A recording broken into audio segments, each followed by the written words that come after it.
The insidious thing about domestic abuse is that people can be very much one way out in the world and completely different at home. That's why it's so easy to hide it. It's after the holidays when domestic abuse hotlines are buzzing. Some advocates are finding that victims of abuse are extremely stressed during the holidays and doing their best to protect their families. They want to appease the person who is being abusive to them so that everyone around them can have a good holiday, and that can put a lot of stress on a victim. It's during these times families have to be aware about the signs of whether their loved ones are being abused. It's important to look around you and pay attention, and if you see things that don't look right to you and it seems safe to say something, then say it. Advocates say the best thing to do is to listen to the victim and not judge them.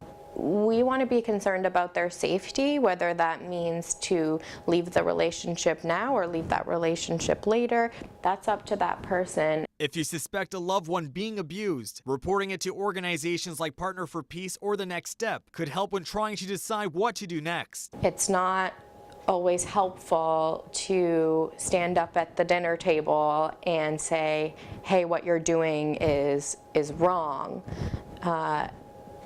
Because unfortunately, you may be putting the victim in more danger later on. But what does domestic abuse look like? Many times, signs could include bruises or being forced to be isolated. It's not always easy to discern. That was the case for Philip Sargent, who says he never suspected his sister was being abused, or the last time he talked to her was through a text message. When I asked her about him, she just said that, you know,